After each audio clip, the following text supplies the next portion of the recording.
het is een expositie niet alleen van Joyce Wouters, maar ook van Louis Beddevoets. Nou, jullie zijn allebei getalenteerde en bevlogen kunstenaars. Ik heb net ook alweer iets meer gehoord dan dat ik al wist. Dat het niet alleen gaat om schilderen. In een hoog tempo heb ik zelfs begrepen.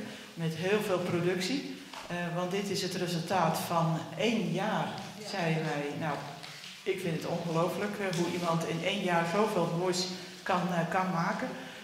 Maar daarnaast ook dat je ook heel veel boeken leest en ook boeken schrijft. Dus niet alleen in de zin van schilderkunst, maar ook zelfs nog boeken schrijft. Je bent heel erg betrokken bij de natuur. En dat is natuurlijk heel duidelijk terug te zien in alles wat je maakt. Veelal dieren, maar ook heb je aandacht voor bijvoorbeeld de dassenholen in Nederland. Die worden vernietigd, althans gelukkig niet allemaal, maar daar zijn we bij. De plastic soep in de grachten.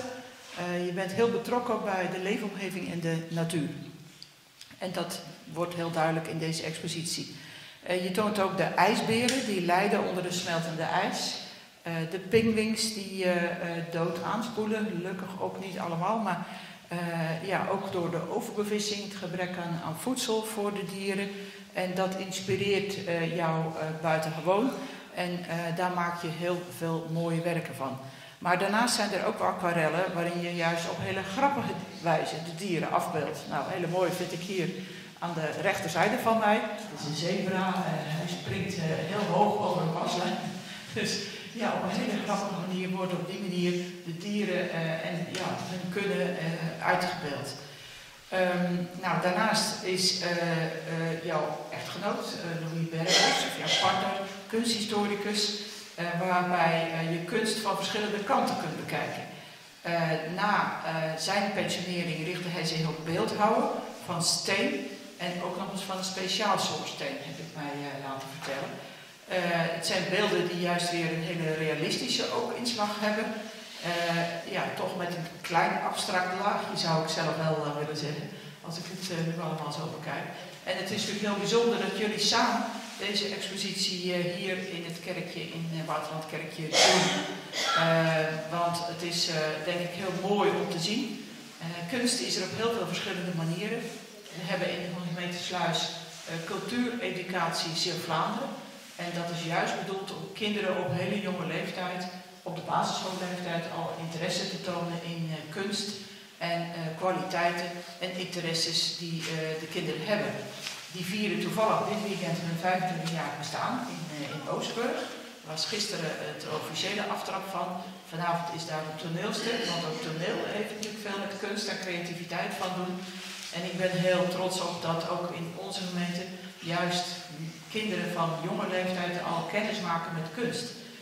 Want je ziet inderdaad heel vaak dat mensen toch, als we hier kijken, de gemiddelde leeftijd, op wat oudere leeftijd kennis maken met kunst. En ik denk, oh, hoe fijn is het nou dat je juist als kind al zo vrij kunt zijn om je gedachten of je kunst tot ontwikkeling te brengen.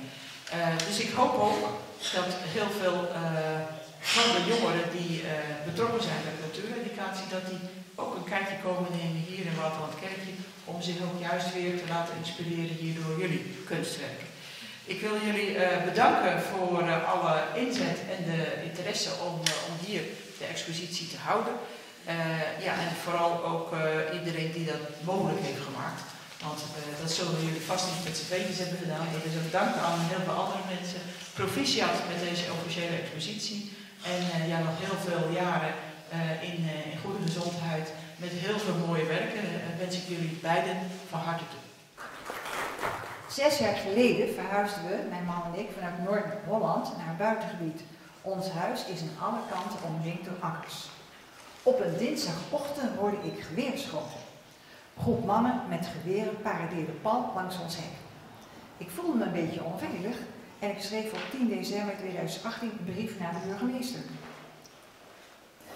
Uit het antwoord bleek dat wij in het jachtgebied wonen. Op dinsdag en donderdag schieten de Nederlandse en op zaterdag de Belgische jagers de fazanten die 's nachts op ons terrein in de bomen slapen in het naastgelegen weiland neer. Evenals hazen en konijnen. De jagers groet ik vanuit onze serre vriendelijk, want altijd aardig zijn naar mannen en geweren. Op de akkers worden de aardappelen in de groeiperiode wekelijks bespoten. De grens tussen onze tuin en de akker is een slootje van 2 meter. Toen ik onlangs naast het slootje in de tuin werkte, kreeg ik een volle laag landbouwgif in mijn gezicht. Het smaakt als verbrande vis. Die akkerbodem ziet er inmiddels uit als turf, ontdaan van alle levende insecten. Want ja, eigenlijk is de natuur heel lastig. Het komt ons niet uit wat er allemaal rondloopt. Of het nou een vos, een konijn, een gans of insecten zijn, het zit in de weg. Daarom gooide NS, wat de burgemeester al aan refereerde, die dassenholen dicht, omdat ze lastig zijn voor het spoor. Het akkerel hangt daar. En spoelde inderdaad 2000 pinguïns dood aan op de strand van Uruguay, want ja, die wilde vis opeten in de zee, dat kan natuurlijk ook niet. Die natuurhoede, dat kost geld. Dat gaat ten koste van menselijk welzijn. Gaat dat ten koste van menselijk welzijn? Gandhi zei, de grootheid van een natie kan worden beoordeeld door de manier waarop de dieren worden behandeld. En Tolstoy richt zich naar de vleeseters. Zolang er slachthuizen zijn, zullen er slagvelden zijn. Dank voor uw aandacht. Goeiedag, ik ben Bert Teber, kom uit Antwerpen, maar ook uit Vogelwaarde. En ik kom hier ook dierengedichten voordragen, waarvan de meeste passen bij een van de kunstwerken. Het allereerste is een voetbalneushoorn. Die zie je hier niet, maar vanwege de voetbal vandaag de voetbalneushoorn. Een voetbalneushoorn te Geleen brak elke match wel iemands been. En op een keer tot groot plezier van al zijn fans brak hij er 4. Nou woelde bij de tegenstanders, kon toen de scheidsrechter niet anders dan rood vertonen aan het beest. Zo boos was het nog nooit geweest. Er stegen dampen uit zijn snuit. De neushoorn nam toen het besluit de scheidsrechter in 2 te scheiden.